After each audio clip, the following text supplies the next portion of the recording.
Naglabas po ng isang pahayag si Satoshi Kusama, ang lead developer ng Shiba Inu para sa lahat ng mga SHIB influencers.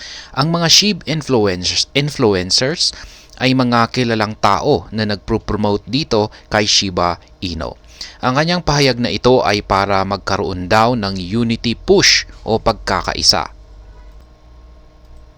Bago po tayo magpatuloy, ay nais ko lamang po munang bigyang linaw ang aking disclaimer kung saan ang nilalaman po ng video na ito ay hindi po ito isang financial advice. For education and information purposes lamang po ang layunin nito. Nais ko na rin pong magbigay babala na wala pong kahit anumang group chat ang Pinoy Crypto Trader.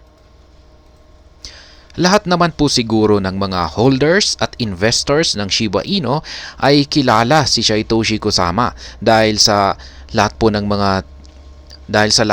mga team developers ng SHIB, siya po ang pinakakilala sa lahat.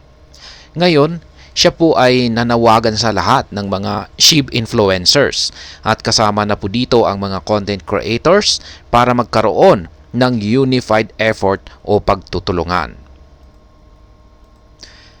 Ayon po kay Kusama, ang pagtutulungan ng mga SHIB influencers para i-promote si Shiba Inu ay higit na makakatulong ito para mapaunlad ang mga proyekto nito. Ang sabi po dito ay amplify the project's reach and influence.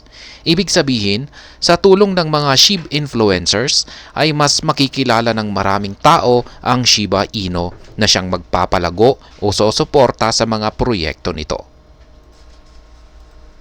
Malinaw na ang pakay ni Kusama ay para palakasin ang branding at marketing ng SHIB ecosystem.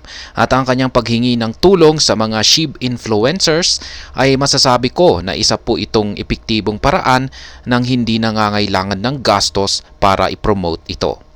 Isa po ako sa mga nagpro-promote dito kay Shiba Inu sa aking YouTube channel na ito. Pero wala po akong natatanggap na bayad dito. Sadyang gusto ko lamang po siyang i-content dahil isa na rin po ako sa mga holders ng Shiba Inu.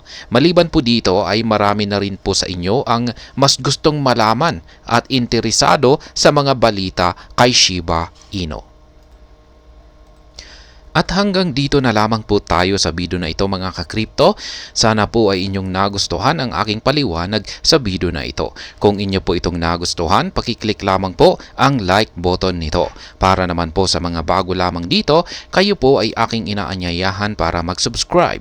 Pakiclick na rin po ang bell icon nito dahil ito po ang siyang magsisilbing notification nito sa mga bago kong videos na akin pong ina-upload sa aking YouTube channel na ito. Marami pong salamat sa panunood. Ingat po tayo lagi at God bless po sa ating lahat.